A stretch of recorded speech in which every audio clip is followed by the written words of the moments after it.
गर्मी है, आप लोगों को परेशानियां भी हैं।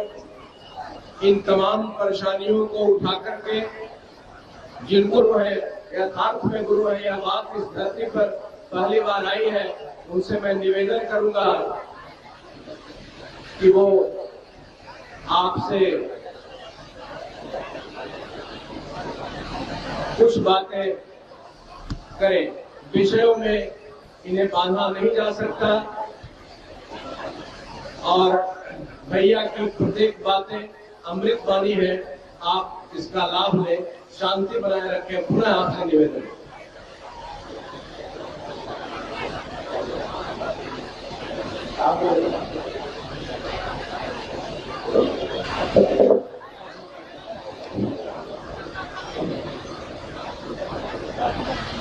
भोजपुर में इस हरियर क्षेत्र के पावन मैदान में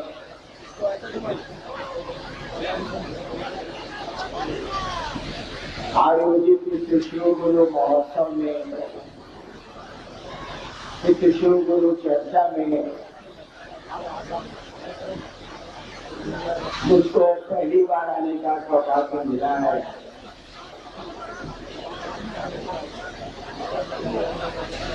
आपको चाहिए कि जहाँ छाया मिलती हो आप बैठे, आवाज दूर तक जा रही होगी, आप कहीं भी बैठ के सुन सकते हैं। गर्मी बहुत है, तेज धूप है, इसमें आप बैठे हैं। हम थोड़ी देर आपसे बात करेंगे, आपको सुनना चाहिए। मेला मैदान में तो हम इकट्ठा जरूर है,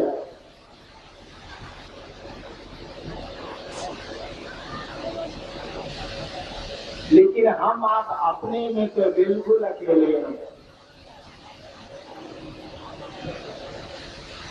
दुनिया भी एक मेला है, लेकिन इस दुनिया में आज तो इंसान बिल्कुल अकेला हो गया है।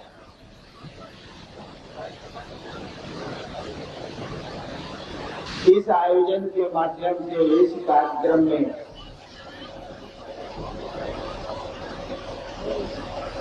इस मंच से हम आपको ये कहना चाहते हैं कि जिस महादेव की पूजा, जिस शिव की पूजा हम आप सदियों से, हजार वर्ष को पहले से करते आ रहे हैं, हमारे आपके खानदान में जिस शिव की पूजा होती चली आई है, उसके बारे में आपको हमसे पहले से पता है। शिव गुरु हैं, आदि गुरु हैं, जगत के गुरु हैं।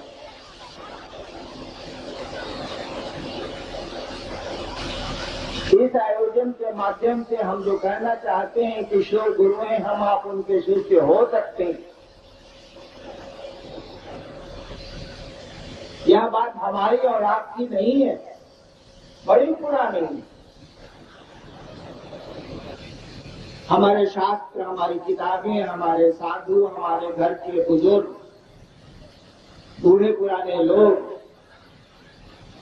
सबको ये बात पहले से मालूम है कि महादेव गुरु हैं, शिव जगत गुरु हैं, गुरुओं के गुरु हैं, आदि गुरु हैं, सबसे बड़े गुरु हैं। ये खबर पहले से। यह कार्यक्रम इसलिए हो रहा है, ठग कर लिया, कोई खोज कर लिए नहीं, ऐसा नहीं है। बड़ी पुरानी बात है, लोगों को हमसे आपसे पहले से मालूम है कि शिव गुरु, लेकिन मालूम हो जाने से क्या हो जाएगा। आपको मालूम है कि ये विद्यालय बड़ा बढ़िया विद्यालय है, जहाँ बड़ी अच्छी पढ़ाई होगी। बच्चे को नहीं भेजिएगा पढ़ने के लिए तो बच्चे में तो ज्ञान नहीं उतरेगा। आपके पांव में दर्द है, आपको पता है कि मुफ्त इलाज सरकारी अस्पतालों में होता है और ठीक होता है, आप इलाज ही नहीं कराइएगा तो पांव का दर्द कैसे ठीक हो जाएगा? मालूम तो है कि अस्पताल बड़ा बढ़िया है सोनपुर में या अन्य जगह। ठीक उसी तरह से ये मालूम तो हमको आपको पहले से है, ये पता तो हमको आपको पहले से है कि शिव गुरु, ये भी पता है जगत के गुरु। जगत गुरु शब्द का अर्थ होता है कि वो पूरे संसार का गुरु है। शिव को विश्व गुरु कहा जाता है, महागुरु कहा जाता है। जगत गुरु का मानी है जगत में एक एक आदमी को ये हक है कि उस शिव को अपना गुरु बना सके। जगत गुरु शब्द का ही मानी होता है, जैसे मुखिया शब्द का मानी क्या होता है? किसी को कहिए कि ये मुखिया जी हैं तो लोग क्या समझेंगे कि गांव के हैं कि पंचायत के हैं? भैया मुखिया पंचायत में होते हैं, गांव में तो मुखिया का पद ही नहीं होता। ठीक उसी तरह से जगत गुरु का मानी क्या होता? जगत गुरु का मानी है कि ये संसार का गुरु है, और संसार में कोई आदमी रहता है, वो किसी जाति का हो, किसी धर्म का हो, किसी जगह का हो, अमीर हो गरीब हो, किसी प्रकार का वो आदमी हो, उसको ये हक है, उसको ये अधिकार है कि उस शिव को अपना गुरु बना सके वो, क्योंकि वो जगत का गुरु है। और जगत गुरु की कुर्सी पर बैठी हुई सत्ता, जगत गुरु की कुर्सी पर जो बैठा हुआ है उसको ये अधिकार नहीं है, ये हक नहीं है कि वो किसी एक आदमी को भी कह दे कि हम तुम्हारे गुरु नहीं बनेंगे। अगर वो कह देगा तो फिर वो जगत का गुरु नहीं रहेगा। तब कहा जाएगा ये जगत गुरु है लेकिन ये वो कौम है, ना कह जाए। जगत गुरु अगर कह दे किसी एक आदमी को, किसी को,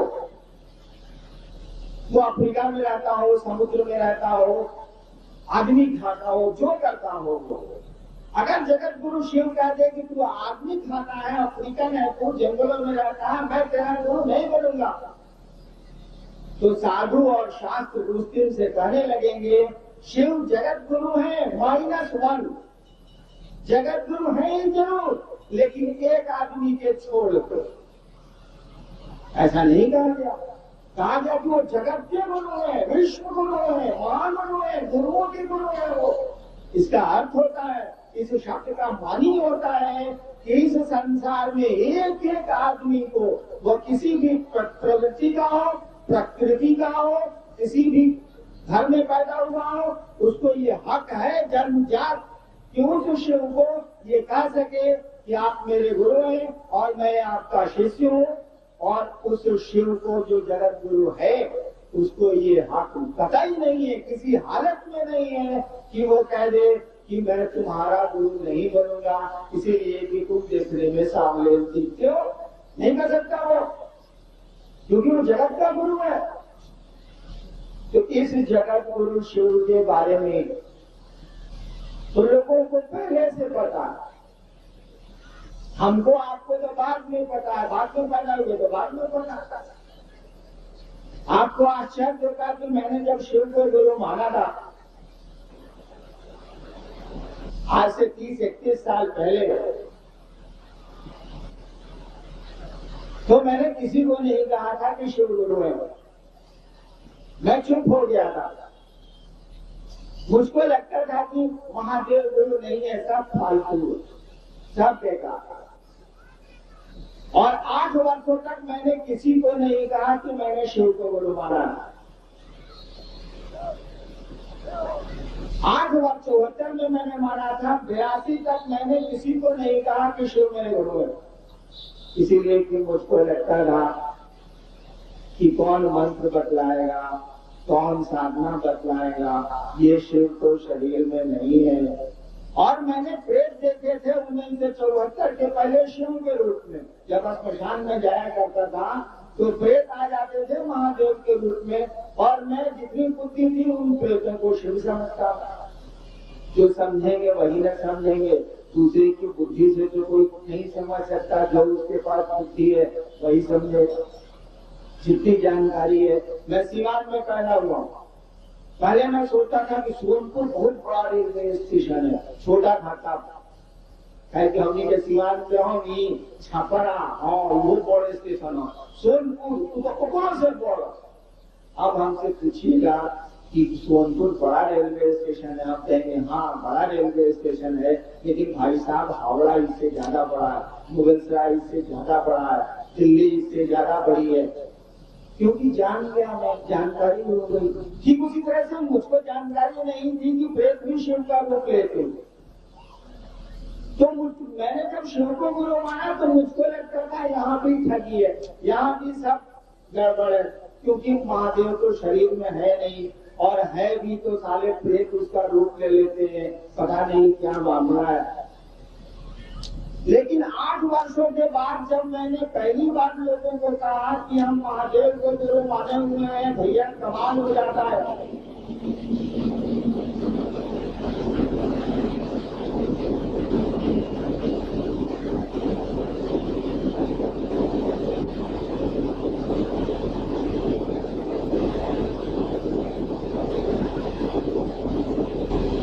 तो लोगों ने मुझसे कहा कि हाकिम हम जानते हैं कि शिव गुरु।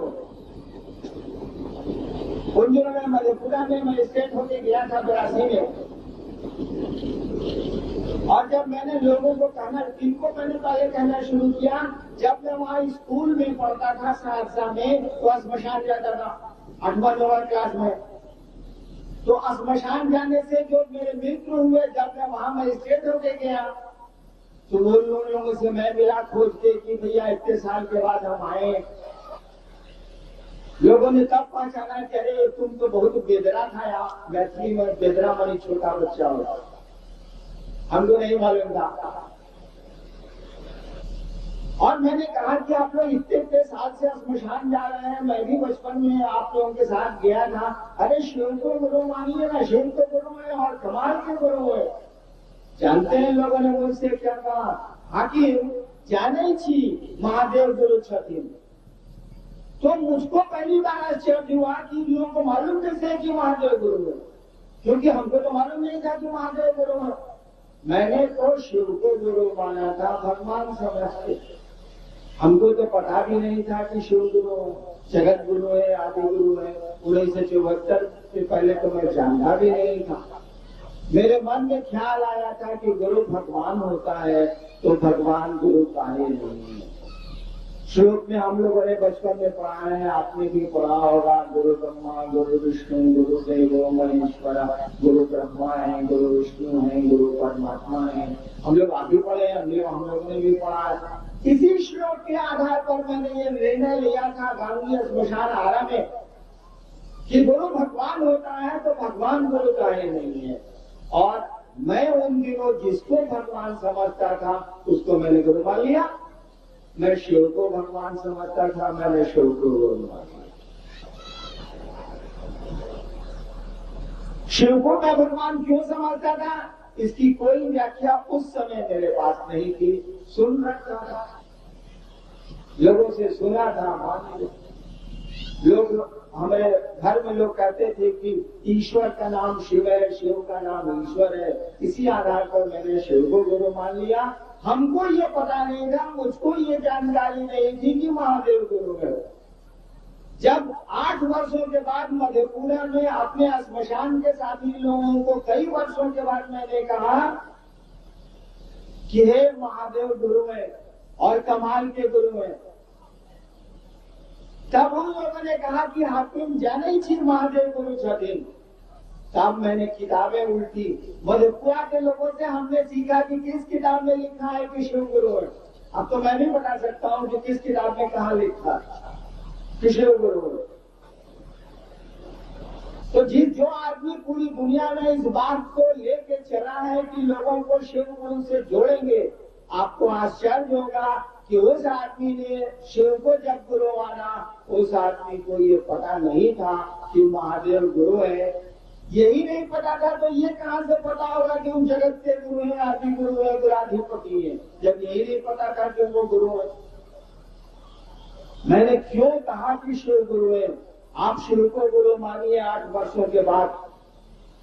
सवाल तो मेरे पास भी मन में थे जो आपके और और लोगों के मन में उठते हैं कि महादेव तो शरीर में नहीं है, कहाँ से मंत्र देगा, कैसे साधना बतलाएगा, कैसे शिष्य को ज्ञान देगा, कैसे आपको आध्यात्म के पथ पर दुनिया के रास्ते पे ठीक सही सही ले चलेगा।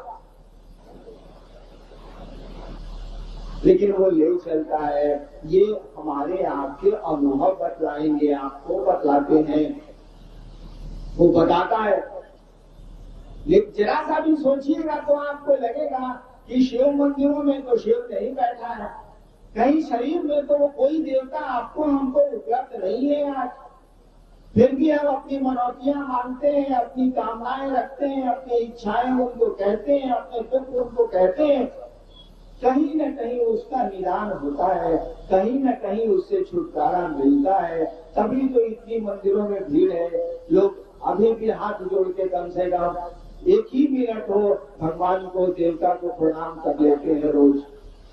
कुछ न कुछ मिलता है उसको जरूर। यदि इंसान बड़ी तेज है, उसको नहीं मिलेगा तो ससुराल जाएगा नहीं वहां। तो जो देवता आपको सुख दे सकता है, जो महादेव आपको संतान, संपत्ति और सम्मान दिला सकता है, दे सकता है, सोचिए तो जरा ज्ञान नहीं दे सकता? दे सकता है। कौन सी चीज है जो हमको आपको इस दुनिया में ले आई है और अब ले दी जाएगी? कोई तो नहीं दिख रहा। एक दिन मैं छोटा सा था, अब बूढ़ा हो गया हूं, अब ससुरा हरिंद्रायण मर दी जाएगा। कौन मार रहा है? कौन छोटे से हरिंद्रायण को बड़ा कर रहा है? बड़ा करके मार देगा। मर जाना होगा एक दिन, कोई तो नहीं दिख रहा है, वो तो सब कुछ है। ठीक इसी तरह से वही ईश्वर जब गुरु होता है, जिसकी इच्छा से पूरी की पूरी सृष्टि चल रही है, जिसकी इच्छा से हम आप और ये जगत है, वही जब गुरु होता है ना, तो मात्र उसकी इच्छा से जीव में, जन्म जन्म में, एक एक व्यक्ति में ज्ञान उतरता है, शिव भाव उतरता है और व्यक्ति शिव की ओर चलने लगता है, उसका मन बड़ा होने लगता है। हमने कहा नहीं कि मेले के मैदान में हम तो जरूर है, लेकिन सोचिए तो जरा बिल्कुल तनाव हो चुके हैं, बिल्कुल अकेले हो चुके हैं, कोई अपना हम लोगों को दिखता ही नहीं है। एक लाचारी है अपना बन जाने की, अपना दिख जाने की। भीतर से सोचिए तो आपको लगता है कि कोई आपका अपना है। खाली खाली मन है, खाली खाली दे रहा, उदास है मन, चिंतित है मन, परेशान है मन, कोई सहारा नहीं हो गया है, तो भीड़ में है तो मेले में। बिना गुरु के तो किसी पूजा का कोई अर्थ ही नहीं। गुरु ही बताएंगे ना आपको कि शिव पर बेलपत्र चढ़ेगा तो क्या होगा, और जल चढ़ेगा तो क्या होगा। किसी देवता की पूजा करेंगे कैसे आप, तभी तो उसके परिणाम आएंगे। अभी क्या परिणाम आ रहे हैं बताइए तो ना। इतनी तो हम लोग पूजा कर रहे हैं और दिल से टूट गए, मन से टूट गए, जात धर्म में भटक गए, कहीं कोई शांति नहीं है, कहीं कोई प्रेम नहीं है। क्या हो गया इंसान को, क्या हो गया हमको आपको? ऐसा तो नहीं है। वो शिव जो तस्वीरों में दिखता है वो तो सांपों को गले लगाता है।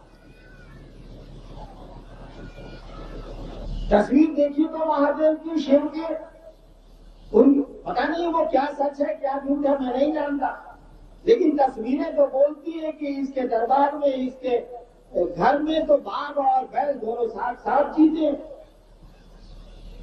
मोर सांप को खाता है तब भी शिव परिवार में बड़े लगन से दोनों है।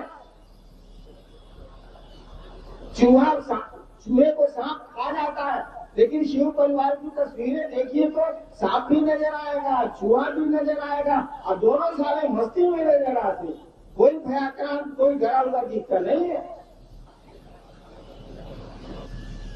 और एक हम आप है, सोचिए तो जरा, इतनी भीड़ में तनाव हो गए, इतने लंबे चौड़े परिवार में, इतने बड़े मेले में भी तनाव है, बिल्कुल अकेले परेशान है, चिंतित है।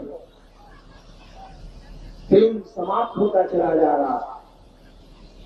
कुछ कुछ नहीं हुआ है। गुरु के अभाव में हमारी आपकी उन्नति रुक गई है, हमारा आपका विकास रुक गया। गुरु ज्ञान देते हैं, और जब ये आपको हमको पहले से पता है कि शिव से बड़ा गुरु नहीं होता है, तो हमारा आपका क्या लगता है? बाबा तो है ही वो पहले से, उनको केवल एक थोड़ी सी तो बात कहनी है, वो भी मन ही मन कहनी है कि हे महादेव, आप मेरे गुरु हैं, उस पर दया न करिएगा। देख लेना है कि दया करता है कि नहीं करता है, देख लेना है कि शिव को गुरु मानने के बाद मन शांत होता है कि नहीं होता है, परेशानियां कम होती है कि नहीं होती है, उदासी कम होती है कि नहीं होती है। क्या लगता है आपका कौन सा वक्त जाया होता?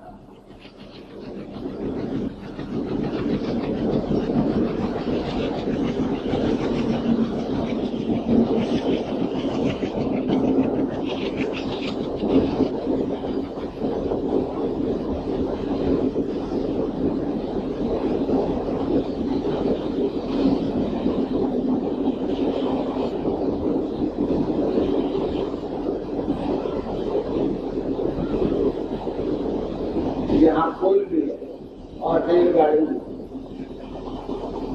पुल भी है, रेलगाड़ी भी। दुष्यंत कुमार की पंक्ति बार बार मुझको याद आ रही है, तुम रेल से गुजरती हो, मैं पुल साफ करता रहता हूँ।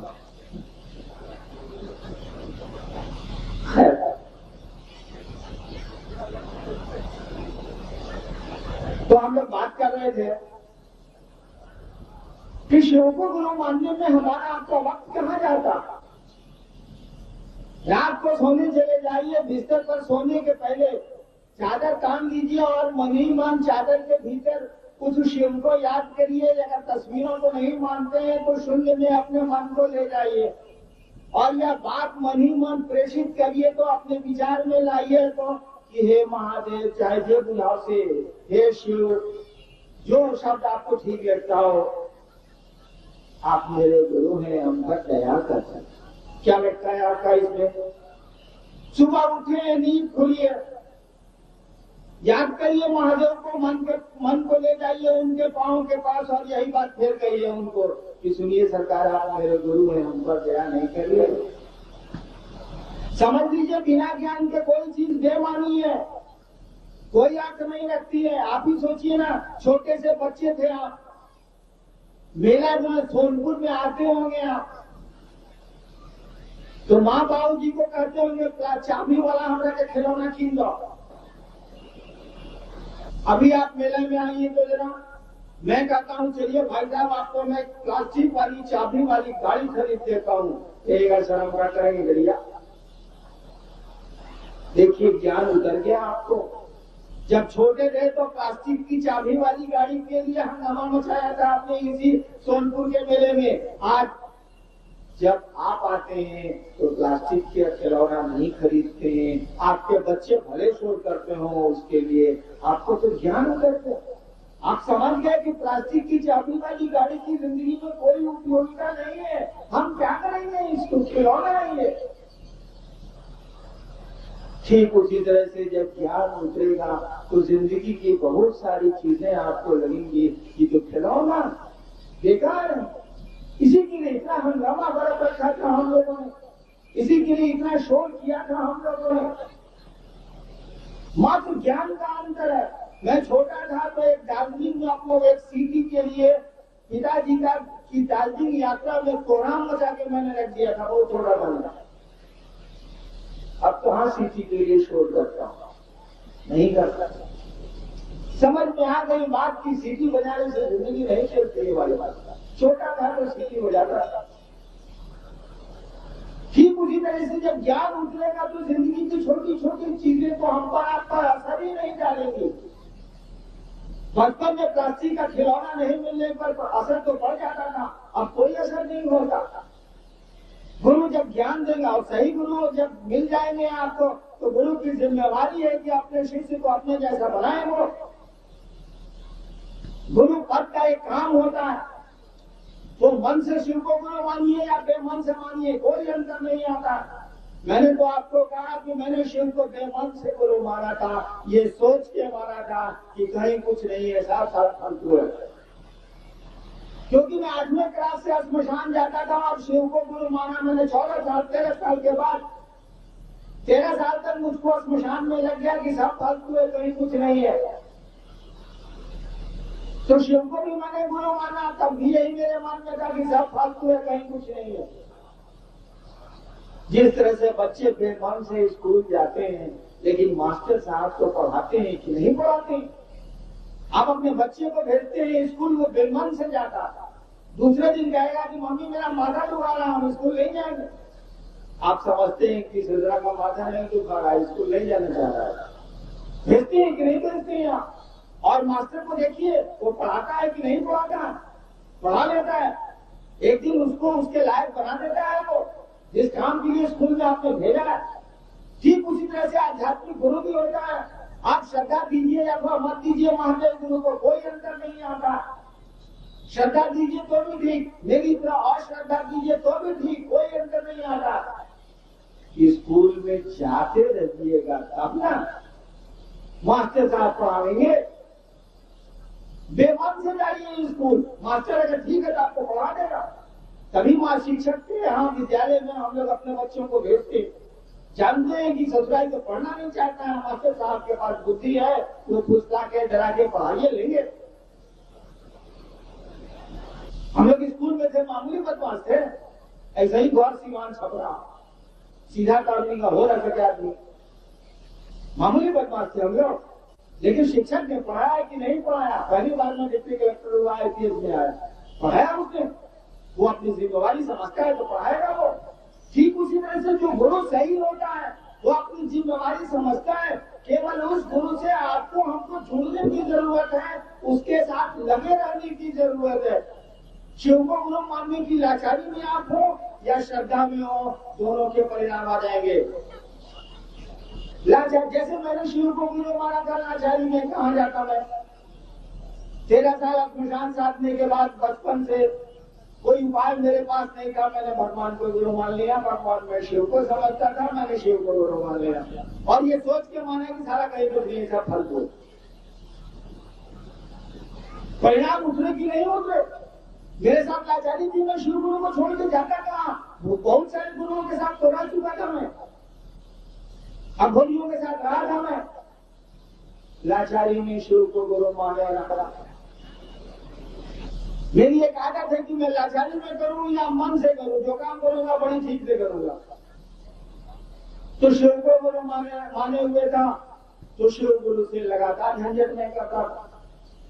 मैं तो ऐसे झंझट किया हूं महादेव से ना कि आप सुनेंगे तो मुझको मारेंगे, मैं बोल नहीं सकता। लोग मंदिरों में जूता पहन के खोल के जाते हैं, मैं दोपहर में जाता है जूता मोजा पहन के कि सचुआ पूछो तो होगा, तो पूछो तो करेगा जी।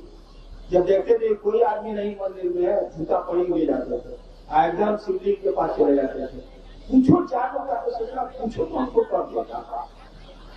सोचिए, न जानने की ख्वाहिश ये थी कि कल करेंगे, उल्टा करेंगे, कुछ तो होगा। और जब कुछ नहीं मिला तो मैं बैठ के रोता था, सारा बर्बाद हो गया, इसे बढ़िया पढ़ाई लिखाई करते, बाप उतना बड़ा अफसर है और बाप भी बिगड़ा हुआ है, पूरा घर बिगड़ा हुआ है, और यो लिखो करते सारा जिंदगी भर चला कर मकान सारे ऐसा साधु चक्कर में सब बर्बाद हो गया। लाचारी में शिव गुरु से जुड़ा रहा और 1 साल के बाद परिणाम उतरना शुरू हुआ, परिणाम उतरता चला गया। और जानते हैं मैंने शिव को गुरु काहे के लिए माना था? जैसे आप मानते हैं वैसे मैंने भी माना था। ऐसा थोड़ा ही कि हम माने थे कि हे महादेव हमको भक्ति दे दीजिए, सारा भक्ति से मुझे क्या मतलब था? ऐसा थोड़ा ही गाने में आप कभी महादेव से कहा था कि लोग बैठे हो, हम खूब प्रवचन दें, भाषण दें, बाबा बने, ऐसा कुछ नहीं था मेरे मन में। मैंने शिव को गुरु माना था चमत्कार सीखने के लिए, कि चमत्कार करेंगे, लोग गोड़ छुएगा, आशीर्वाद देंगे, पूरा अघोरी करेंगे, यही सोचा था मैंने। लेकिन आप कुछ भी सोच के स्कूल में जाइए, मास्टर तो आपके मेरिट को पढ़ाते पढ़ाते सही दिशा में पहुंचा देगा। आप छोटे से बच्चे से पूछिए तो स्कूल जा रहा है, वो आज दूसरा दिन हुआ है कि पढ़ के क्या बोलोगे, क्या बोलेगा वो? अगर जंगल का लड़का है तो कहेगा सर हम फॉरेस्ट गार्ड बनेंगे। कहे कि जंगल का लड़का है वो। उसके यहाँ जो फॉरेस्ट गार्ड आता है सिपाही जंगल का, तो उसके बाबूजी उसको खड़िया निकाल के देते हैं, मुर्गा और मक्खन खिलाते हैं। कहे कि बेचारा जंगल में रहता है, फॉरेस्ट गार्ड बहुत बड़ी चीज है। तो पहली बार स्कूल गया है तो बोलेगा कि हम फॉरेस्ट गार्ड बनेंगे। उसको नहीं समझ में आता है कि फॉरेस्ट गार्ड से बड़ा कुछ होता ही नहीं है। कॉलेज में निकलने दीजिए तो आता पूछिए तो उससे एक छोटे से बच्चे के सामने महादेव खड़ा हो जाता है और पूछेंगे क्या चाहिए, मैं तुमको त्रैलोक्य दे सकता हूँ, कुछ दे सकता हूँ। क्या बोलेगा? ढेर खुश होगा तो कहेगा देखो टॉफी ला लीजिए बढ़िया। नहीं मांगेगा, उसको इससे ज्यादा जरूरत ही नहीं है, उसको समझ ही नहीं। उसको जरा बीए पास होने दीजिए, एमए पास करने दीजिए था। उसी लड़का को जिसके सामने महादेव खड़ा हुए थे जो 3 साल का रहा, उसको 30 बरस का होने दीजिए, महादेव को खड़ा करेंगे तो नानी मर जाएगी महादेव की, उसकी छत में पूरा कर नहीं सकते हो, क्योंकि जो चीज मांगेगा कहां से देंगे महादेव। एक बार मुल्ला ये मंसूर ने कहा था ना खुदा से, एक कहानी बड़ी अच्छी है। एक बार मंसूर भाई बैठे हुए थे टोपी पहन के, एक आवाज आई मंसूर मंसूर अपनी टोपी बेचेगा। मंसूर ने कहा देख मैं टोपी नहीं बेचूंगा, तू जा। कहा जाता है कि वो खुदा की आवाज थी, आवाज ने कहा कि मंसूर बोलो ना, अपनी टोपी बेचेगा। मंसूर ने कहा कि तेरे पास है क्या जो तू खरीदेगा? आवाज ने कहा मंसूर मेरी पूरी सृष्टि है, पूरी कायनात है मेरी, सब कुछ मेरा है, अरे खरीदूंगा कैसे नहीं, तू बोल तो टोपी बेचेगा। मंसूर ने कहा देख मैं तो बेचना नहीं चाहता, लेकिन जब तू कहता है खरीदने को तो मैं बेचूंगा। आवाज ने कहा बोलो क्या चाहिए तुमको टोपी की कीमत में? मंसूर ने कहा एक काम कर दे, सारे लोगों को जन्नत दे दे, स्वर्ग सारे लोगों को जन्नत दे दे, मेरी टोपी ले जा। आवाज ने कहा मंसूर ये तो संभव नहीं। मंसूर ने कहा ठीक है संभव नहीं है ना, सारे लोगों को जहन्नुम दे दे, सारे लोगों को जहन्नुम दे दे, मेरी टोपी ले। आवाज ने कहा मंसूर ये भी संभव नहीं। मंसूर ने कहा मैंने तो पहले ही कहा था कि तेरे पास है क्या जो तू खरीदेगा, ठीक है? तो गुरु तो ज्ञान देते हैं, ज्ञान के बिना तो कोई चीज मांगने भी तो बेकार है, वो आपकी कितनी देर उपयोग की वस्तु है। मैं मंदिरों में जाता हूँ और लोग जब मुझसे कुछ कहने आते हैं कि परेशानी है, ये परेशानी है, या ऐसे भी मुझसे मिलने लोग आते हैं, पहले तो बहुत ध्यान देता था, मैं सुन भी लेता था, महादेव की दया से उनसे कुछ अनुरोध भी महादेव से कर देता था। अब गुरु है बेचारे को सुनना पड़ता है थोड़ा बहुत, लेकिन मैं सोचता हूँ कि आदमी मान क्या रहा, ये अपने को संगत खरीद रहा, उसको नहीं समझ में आ रहा। लेकिन क्या बोलूं, सारी बातें तो बोली नहीं जा सकती, समझी जा सकती है लेकिन सुनाई नहीं जा सकती। कुछ नहीं है, ज्ञान का भाव है, इसीलिए हम लोग परेशान है। नहीं लगता आपको कि हम लोग जाने की जगह पे बैठे हुए, नहीं लगता कि हम लोग यहाँ से जाएंगे, हमारा आपका घर नहीं है ये, फिर किस चीज का हंगामा?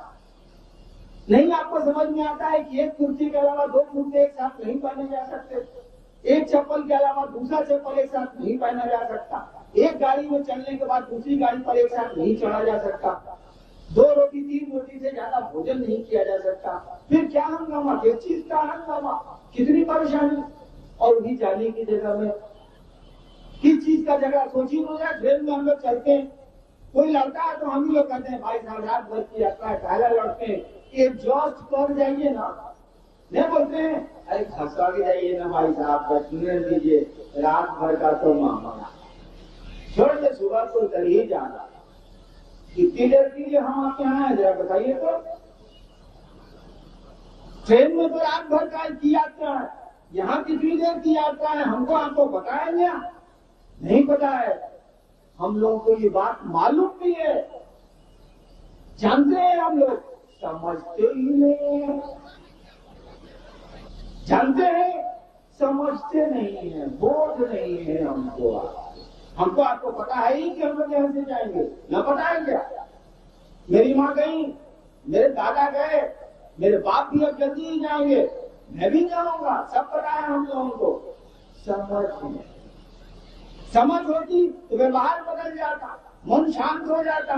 गुरु क्या करते हैं? गुरु का काम क्या है? मैंने आपको शुरू में कहा, गुरु ज्ञान देते हैं। ये ज्ञान क्या चीज है भाई साहब? बुद्ध को, भगवान बुद्ध को ज्ञान हुआ था। ये क्या है ज्ञान? हम सुनते हैं ना, सम्यक ज्ञान हुआ था गौतम बुद्ध को। गुरु ज्ञान देते हैं, सोचना ज्ञान है कौन चीज भाई? ज्ञान कुछ नहीं है, ज्ञान समझ है। जान लीजिए, मेरे गुरु ने मुझको यही सिखलाया है और सही सिखलाया है। महादेव गुरु जब होता है ना, और जब वो सिखलाता है ना, दुनिया की कोई ताकत उस बातों को नहीं काट सकती है। ज्ञान का मानी समझ होता है और कुछ नहीं होता है। गुरु समझ देते हैं। ज्ञान और समझ में कोई अंतर नहीं है। पूरी की पूरी समझ आ जाए, इसका मानी ही हो गया पूरा का पूरा ध्यान उतर गया। समझ आ गई कि आप कौन है, समझ आ जाएगा कि समझ आ जाएगी कि खुदा क्या है। समझ में आ जाए कि ये दुनिया क्या है, हम क्या है, आप क्या है। यही है ज्ञान है। खुदा क्या है और क्या है ज्ञान? ज्ञान और समझ एक ही चीज है। ज्ञान को छोड़ दीजिए, समझ का इस्तेमाल करिए ना भाई साहब। बड़ी आसान शब्द है। ज्ञान शब्द जहां बोलिएगा हम लोगों को लगता है कोई फॉरेन आइटम। कुछ नहीं, समझ है। समझ है ना, किसी चीज को ज्ञान है। गुरु आपको समझ देते हैं, वही समझ आपका धरती पे काम करता है, वही समझ आपकी आसमान में काम करती है। एक ही समझ है जिसमें सब काम चलता है। और आसमान और धरती में बहुत का फर्क नहीं है। हम लोग इस धरती पर हैं, लेकिन जुड़े हैं आसमान से, जुड़े हैं अदृश्य सत्ता से। कोई लाता है हमको आपको, कोई ले जाता है हमको आपको। हम अपनी मर्जी से न आए, न अपनी मर्जी से यहाँ रह पाते हैं। हम लोग जाना पड़ता है।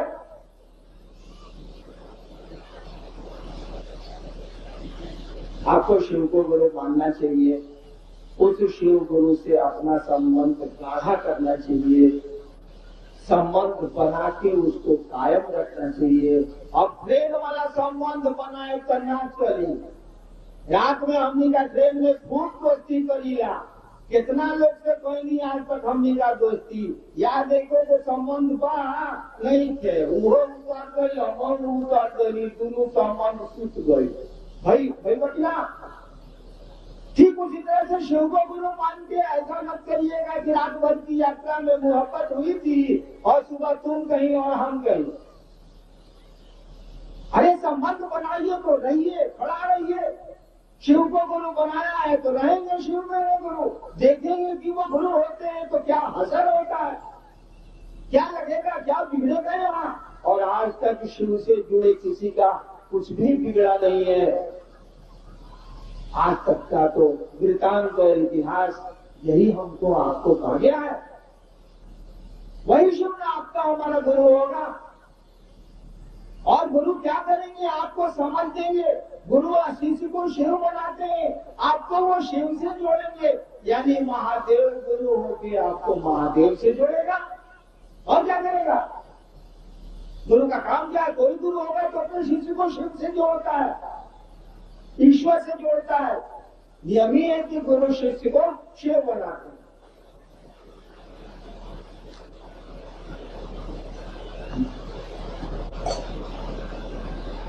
तो गुरु शिष्य का संबंध जब आप बनाते हैं, कोई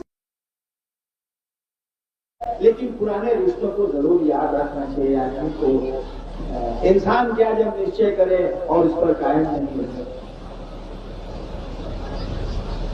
बहुत धूप में हैं आप, परेशानी में हैं, अब समय नहीं मिलता है, इसलिए गर्मियों में भी महोत्सव और परिचर्चाएं करनी पड़ती हैं। दूसरी जगह कार्यक्रम होते हैं कि हम लोगों के पास कोई उपाय नहीं रहता कि ठंड खोजें या सुंदर मौसम खोजें, कोई विकल्प नहीं होता है, इसलिए आपको परेशानी उठानी पड़ती है। हम लोगों को दुख तो जरूर होता है कि हमारी माँ बहनें भाई परेशान होते हैं, दास मन भी खिल जाएगा। आपको मेरा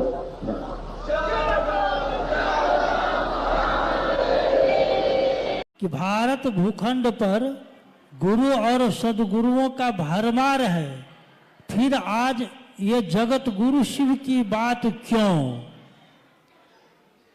हाँ, एक ये जिज्ञासा है महत्वपूर्ण कि भारत भूखंड पे गुरु परंपरा की भरमार है, गुरु और शिष्य परंपरा इसकी भरमार है, फिर आज ये शिव के गुरु स्वरूप की बात क्यों हो रही है? भारत भूखंड पे गुरु की भरमार है, ये बात सही है। शरीरधारी गुरुओं की कोई कमी नहीं है, लेकिन कोई शरीरधारी गुरु भी एक दिन शरीर में नहीं रहते, तब हमको अंतर होना पड़ता है, अपने मन को उनसे मिलाना पड़ता है। मान लीजिए आपने कभी किसी शरीरधारी गुरु को गुरु माना होगा, लेकिन अगर वो बाद में शरीर में नहीं रहते हैं, फिर भी उनकी परंपरा शिष्य की चलती ही रहती है, क्योंकि शिष्य मन से मिलता है अपने गुरु से, और सही गुरुओं का अभाव भी है। प्राचीन समय में ऐसे बहुत सारे ऋषि मुनि या ऐसे गुरु हुए जिनके कारण धरती के लोग अच्छा जीवन जी पाए। कभी किसी ने कहा कि त्रेता युग है, ये सतयुग है ये, लेकिन आज जो युग है ये कलयुग है, और कली युग में ऐसा नहीं कि सारा कुछ खराब हो गया है। हालांकि शिव पुराण में शास्त्र ने कहा कि एक दिन ऐसा आएगा जब जगत के लोग धर्म से विमुख हो जाएंगे, गुरु और शिष्य परंपरा भी जाती रहेगी, और पाप और अनाचार का बोलबाला हो जाएगा। परंतु उस समय भी एक ही चीज हम सबके बीच बचेगी, एक ही विकल्प, एक ही चीज बचेगी, नमः शिवाय। शिव पुराण ये कहता है, आज का तो नहीं है, हजारों साल पहले लिखा गया ये ग्रंथ ये बता रहा है, आज ये घटित हो रहा है कि आज हम जैसे मानव के पास एकमात्र विकल्प है शिव की शिष्यता। यानी शिव को जो हम प्रणाम करते हैं नमः शिवाय से, नमः शिवाय में शिव का मंत्र है, ये तो शिव का चैतन्य है जो हमारे मन में, हमारे चैतन्य में होता है, हम अक्सर उसी की बात करते हैं। अभी देखिए, मुझको एक घटना याद आई जो साहब और दीदी ने अपने जीवन की बताई।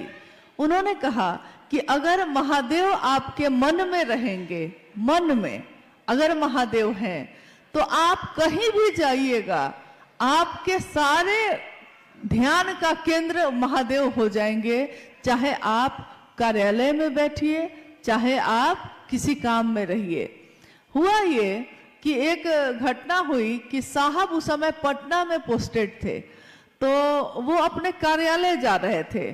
जब 10 बजे से 6 बजे तक वो अपने कार्यालय में, क्योंकि आप जानते हैं कि साहब हरिंद्रानंद जी जब रिटायर्ड हुए तो ज्वाइंट सेक्रेटरी कैबिनेट के तौर पे रिटायर्ड हुए थे। उसके साथ साथ उन्होंने महादेव के नाम का अलख जगाए रखा, और करोड़ों लोग आज महादेव की सोच पे खड़े हैं, चल रहे हैं। तो उस दिन हुआ ये कि जब वो कार्यालय के लिए निकलने लगे तो मां नीलम आनंद जी ने, गृहस्थ भी हैं, वो गृहस्थ भी हैं, क्योंकि महादेव गृहस्थों के भी आदर्श हैं। साहब और दीदी क्या है, गृहस्थ भी हैं, 3 बच्चे भी हैं उनको। तो जब निकलने लगे तो मां ने उनसे कहा कि कटहल लेते आइएगा, उधर से जब ऑफिस से लौटिएगा। हमारे पति भी जब बाहर जाते हैं तो हम लोग उनसे कुछ ना कुछ डिमांड कर ही देते हैं कि जब आइएगा तो ये लेते आइएगा, ये लेते आइएगा। तो माँ ने कहा कि कटहल लेते आइएगा। कटहल क्या है, एक सब्जी है, फल भी माना जाता है उसको, कटहल ही तो है, लेते आइएगा। साहब ने कहा कि लेता आऊँगा। अपनी जीप में बैठे, जिप्सी में कार्यालय चले गए। साहब ने कहा कि रास्ते में मैं दोनों तरफ सब्जी वाले को देखता रहा कि कटहल है कि नहीं है। नहीं था। दिन में तो दुकान लगी नहीं थी। सोचा कि कार्यालय जाकर चपरासी को भेजूंगा। कार्यालय में गए, उन्होंने चपरासी को बुलाया और कहा कि बाजार में जाके देखो तो कि कटहल आया है कि नहीं। चपरासी बाजार चला गया, लौट के आया, उसने कहा जी अभी नहीं आया है। फिर साहब काम में व्यस्त हो गए। फिर अब शाम में जाना है, चपरासी से फिर बुला के कहा अब देखो तो कि आया कि नहीं कटहल बाजार में। चपरासी फिर गया, उसने कहा आ गया है सर। उधर से कटहल लेके आए, गाड़ी में रखी गई। कहा एक ज्वाइंट सेक्रेटरी कैबिनेट और कहा वो कटहल के लिए परेशान हो रहे हैं। साहब ने कहा क्या मैं कटहल के लिए परेशान हो रहा था? नहीं, मेरे ध्यान में नीलम थी। मेरे ध्यान में नीलम थी तो नीलम ने क्या कहा है ये भी मेरे ध्यान में था। मेरे ध्यान में शिव होंगे तो शिव ने क्या कहा, साहब दीदी ने क्या कहा, ये भी मेरे ध्यान में होगा। तो इसीलिए साहब ने कहा कि वो कटहल मेरे मन में घूमता रहा, जबकि मैं उतना पसंद भी नहीं करता, लेकिन कटहल नीलम ने कहा। महत्वपूर्ण यह है कि किसने कहा। तो यहाँ जब हम शिव को गुरु मानते हैं तो महत्वपूर्ण यह है कि हमने किसके कहने से माना। कौन है जो हमारे दिन और रात में भी हमारा साथ नहीं छोड़ता, जो हमारे चित्त में हमेशा विराजमान रहता है, जिसके लिए हम कहते हैं महादेव साहब दीदी बैठे हैं मेरे सीने में। हम ये कहते ही रहते हैं क्योंकि हमारे मन का ध्यान भी उन्हीं के आसपास घूमता रहता है। तो हमको याद रहता है कि साहब ने क्या कहा, क्यों कहा, क्या करना चाहिए हमको। अगर हमको याद ना रहे तो हमको ये भी याद नहीं रहेगा कि उन्होंने क्या कहा। ये याद इसीलिए है क्योंकि वो भी याद है। नहीं, एक जिज्ञासा है, एक ये बहुत सारे गुरु बहनों और गुरु भाई की जिज्ञासा है कि दीदी हम लोग कई बार विचार योजना बनाए कि जाएंगे रांची, नहीं जा पा रहे हैं। रुकावट कहाँ आ रही है? चाहता हूं लेकिन हम लोग रांची नहीं जा पा रहे हैं, कृपया कुछ आप बताएं। जिज्ञासा आपने सुनी है कि जिज्ञासा ये है कि कुछ गुरु बहनों की है कि वो लोग हर कुछ दिन के बाद तैयारी करते हैं कि रांची जहाँ साहब का स्थल है उपवन, हम लोग हर धाम जाते हैं, मेरे साहब की जगह है, हम लोग वहाँ भी जाना चाहते हैं। तो हम लोग तैयारी कर लेते हैं लेकिन जा ही नहीं पाते हैं। तो रुकावट कहाँ आ रही है? रुकावट कहीं नहीं होती। अगर हम किसी पर निर्भर हो जाते हैं तब रुकावट होती है। जैसे जब हम लोगों ने यहाँ आने का प्रोग्राम बनाया तो कुछ लोगों ने कहा कि कलिंपोंग में बहुत ठंड होगी, दिसंबर में मत जाइए, अप्रैल में जाइएगा। लेकिन चलने वाला जब चल देता है तो वो उसी में एडजस्ट हो जाता है, मतलब ठंड है कि गर्मी है उसी में ढल जाता है। तो हम लोग चले आए। रोकने वाले तो रोकते ही हैं, कहने वाले तो कहते ही हैं। कोई कहता है चल सकते हो, कोई कहता है नहीं चल सकते हो, कोई कहता है जाना चाहिए, कोई कहता है क्यों जाना चाहिए, मत जाइए। लेकिन मेरा मन क्या कहता है? मेरे कौन है वो जिनके लिए हम जाना चाहते हैं, जिनके पास जाना चाहते हैं? साहब और दीदी आज सबके साथ हैं। आप भी तो हम लोग के साथ हैं। तब भी हम लोग आए कि नहीं, आते हैं कि नहीं? कभी सिक्किम आते हैं, कभी सिलीगुड़ी आते हैं, कभी कलिंपोंग भी आ गए। आज से 15-16 साल पहले साहब के साथ आए थे हम लोग कलिंपोंग। यहाँ के टाउन हॉल में वो कार्यक्रम किया गया था। आज इतने सालों बाद फिर से कलिंपोंग में आने का मौका मिला तो सारी स्मृति, सारी बातें याद आने लगी। मुझको याद है कि जब टाउन हॉल से निकलकर हम लोग कार्यक्रम के बाद निकलकर होटल जा रहे थे तो रास्ते में एक फुटबॉल का मैदान था, शायद किसी स्कूल का था, कहाँ का था, कोई फुटबॉल मैदान है, टाउन हॉल से निकलने के बाद रास्ते में था। तो साहब ने कहा कि कलिंपोंग में महादेव का काम इतना हो कि एक दिन मैं आऊंगा इस फुटबॉल ग्राउंड में महादेव की चर्चा हो। देखिए इतने साल पहले उन्होंने ये बात कही, लेकिन मुझको ये पूरा विश्वास है कि जो उन्होंने कहा है, कहीं के लिए कह दिया है, तो वो घटित हुआ ही है, चाहे वो 20 साल बाद हो, लेकिन वो हो के रहता है। उन्होंने हमेशा यही चाहा कि हम सभी शिव के शिष्य बने, शिव के बने। यहाँ तो स्थिति ये होती है कि अगर कोई गुरु भाई या कोई गुरु बहन 50 आदमी को जोड़ लेता है और 50 आदमी उसके बात पे चलने लगता है तो वो समझ लेता है कि ये 50 मेरा आदमी है। तो दूसरा अगर कोई रख दिया चर्चा तो उसमें कहेगा मेरा लोग नहीं जाएगा, मेरा लोग, जबकि आपने उसको जोड़ा था क्या कह के? आपने तो कहा था शिव का बनना, शिव का शिष्य बनना, तो शिव के लोग ना होंगे, ये मेरे लोग कैसे हो गए? इसका अर्थ है कि मैंने शुरुआत में ही गलत भावना से ये काम किया है। मैंने महादेव के लिए महादेव का काम नहीं किया। जिसने भी, जो भी ऐसा करते हैं, उन्होंने शुरू से ही सोच लिया था कि हमको अपना आदमी बनाना है। हम लोग को कहाँ फर्क पड़ रहा, आप आए तो बहुत अच्छा, हम भी तो महादेव के लिए आए थे, फिर हम भी चले जाएंगे, आप भी चले जाइएगा।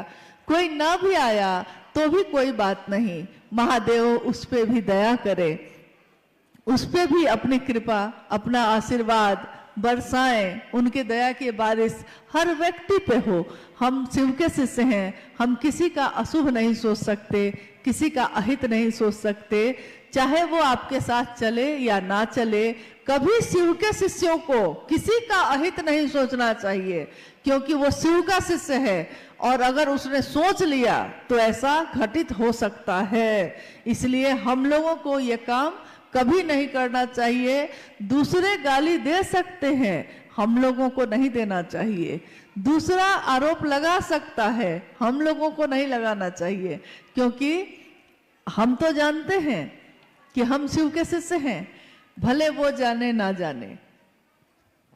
एक जिज्ञासा है, गुरु बहनों का कहना है कि दीदी, हम लोगों ने दीदी नीलम आनंद जी को तो देखा नहीं है। 2005 में दीदी नीलम आनंद जी शरीर छोड़ी, आप उनके साथ और साहब श्री के साथ गुजारे हुए अपना कुछ अनुभव सुनाइए। बाप रे बाप, दीदी से अनुभव पूछ रहे, अपना कुछ अनुभव बताइए कि आपने क्या अनुभव किया साहब और दीदी को। देखिए, दीदी नीलम आनंद 2005 में 17 जून को शिवलीन हो गई। आज से कितने वर्ष पहले? साहब 4 सितंबर 2022 को शिवलीन हो गए और आज भी दीदी और साहब हम लोगों के साथ उसी तरह है, जरा भी कम नहीं हुआ है, रफ्तार और बढ़ गई है, नजदीकी और बढ़ गई है। शरीर में रहते जो थोड़ी दूरी भी थी वो भी अब खत्म हो गई है। आपने जानना चाहा है, आपने पूछा है दीदी नीलम आनंद जी के बारे में। 27 जुलाई 1952 को झारखंड में एक जिला है पलामू, वहां के मनातूगढ़ में दीदी माँ का जन्म एक जमींदार परिवार में हुआ। महुआर जगदीश्वर जीत सिंह की बेटी एक राज परिवार जैसा जीवन वो जी रही थी और जब उनका बचपन अब यौवन की तरफ गया तो उनकी शादी हुई साहब हैदरानंद जी से 22 मई सन 1972 को। 22 मई सन 1972 में साहब और दीदी जीवन संगिनी बने मनातूगढ़ में।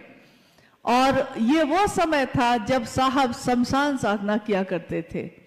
उन्होंने अपने जीवन के 12 वर्ष के बाद से 12वें वर्ष के बाद ही लगातार शमशान कब्रिस्तान साधना, कुंडलनी जागरण, योग, तंत्र, मंत्र, यंत्र, जितनी तरह की विधाएं होती हैं सबको आजमा लिया था।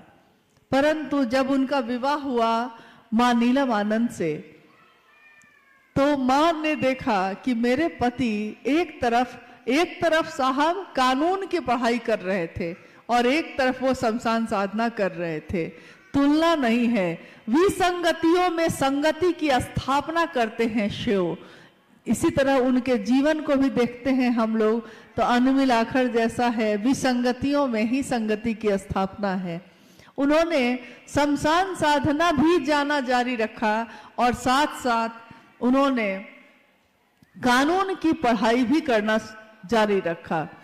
सन 1974 में जब साहब श्री ने शिव को अपना गुरु बनाया, आरा के गांगी नामक स्मशान में जब वो बैठे थे अर्धरात्रि में, और अर्धरात्रि में उनके मन में ये आवाज गूंजी थी कि गुरु भगवान होते हैं तो भगवान गुरु क्यों नहीं है। उन्होंने शिव को अपना गुरु बनाया था। 1974 के बाद लगातार 1981 तक, जब तक कि साहब बीच में डिप्टी कलेक्टर हुए, बिहार प्रशासनिक पद पे पदाधिकारी हुए और पाटन में उनकी पोस्टिंग हुई। पाटन में बहुत सारी चमत्कारिक घटनाएं हुई। मां नीलम आनंद जी के बारे में इतना ही कह सकते हैं कि उन सारे चमत्कारों की घटनाओं को जो घटित हो रहे थे उसमें उनकी सबसे ज्यादा भूमिका थी, क्योंकि स्वयं भगवती स्वरूपा, शक्ति स्वरूपा मां नीलम आनंद के लिए कुछ भी कहना उनके व्यक्तित्व को बहुत छोटा साबित करता है। उनके बारे में अगर कुछ कहना चाहे कोई तो कह नहीं सकता, उसके शब्द कम पड़ जाएंगे और उनकी ममता बहुत भारी पड़ जाती है। माँ की ममता का कोई मोल नहीं, माँ की ममता शब्दों में बांधी नहीं जा सकती। माँ जो ममता बरसाती है वो ममता ही बरसाती रही। स्वयं उनके शक्ति या उनके आध्यात्मिक जो शक्ति है उसका आकलन कोई करना चाहे तो जगत का लोग नहीं कर सकता, क्योंकि ऐसी कितनी घटनाएं हैं जो ये बताती हैं कि उनके मन से या उनकी बात से क्या हो सकता है, क्या हो जाता है। उन्होंने जो कहा सो घटित हो गया, जो चाहा सो हुआ। उन्होंने कहा था एक दिन जब 13 लोग थे मात्र, शिव गुरु महोत्सव पहला 13 व्यक्ति, और उस दिन साहब ने कहा था कि आज जो 13 लोग हैं एक दिन 13 करोड़ होंगे। मां नीलम आनंद जी ने कहा था कि आज जो शिव शिष्यता है एक दिन ऐसा आएगा कि देखनिहार को धरनिहार नहीं होगा, देखने वाले गिर जाएंगे, मंजिल इतनी बड़ी होगी, इमारत इतनी बुलंद होगी, शिव की शिष्यता इतनी व्यापक होगी। सोचिए ये कब की बात है, ये 1982 की बात है और आज 2025 में हम लोग बैठे हैं। करोड़ों शिव के शिष्य आज जीवन में शिव को जीते हैं, रहते हैं शिव बन के, जीते हैं शिव बन के, बनते हैं शिव। और ये सब किसके कारण हो सका? तो साहब और दीदी के कारण हो सका। आपने पूछा है कि मां नीलम आनंद जी के साथ मेरा जो समय गुजरा, मेरा जो सानिध्य मुझको प्राप्त हुआ, तो मैंने क्या अनुभव किया है, मेरी अनुभूति क्या है। मुझको उनका सानिध्य मिला और उसके बाद तो कुछ भी याद नहीं, भूल गया सब कुछ, याद नहीं अब कुछ, सब कुछ जैसे कोई भूल जाता है।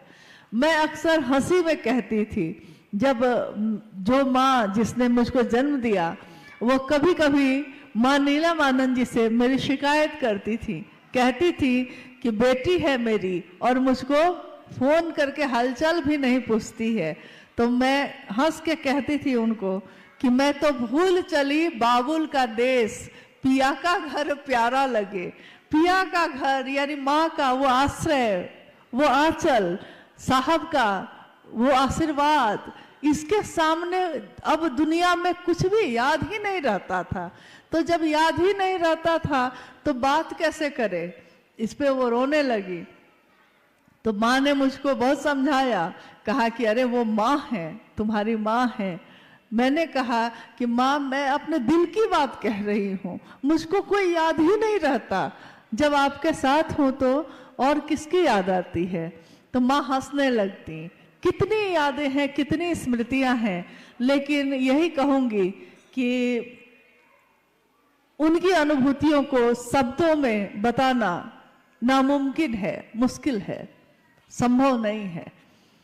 फिर भी उन्होंने जो दिया है, उन्होंने किसी में कभी भेद नहीं किया। मैंने देखा माँ नीलम जी को कि उनकी 3 संतान यानी 2 बेटे 1 बेटी है, परंतु उन्होंने हम सबको, सभी शिव के शिष्यों को, शायद आपने सुना भी होगा, मेरी शादी जब हुई उस दिन ही मंडप पे ही मेरे शिव के शिष्य होने की घोषणा हुई थी।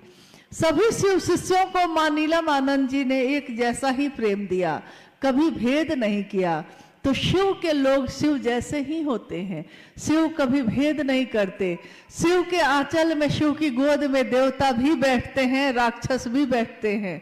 शिव अगर अमृत देते हैं तो वो सबके लिए देते हैं, वो किसी एक को चुनकर नहीं देते। तो साहब और माँ नीलम जी ने सबको एक समान रूप से अपना दान दिया, अपना आशीर्वाद दिया। ये चाहा कि हम शिव के शिष्य बने, हमेशा बने रहें। माँ नीलम जी के साथ एक कार्यक्रम में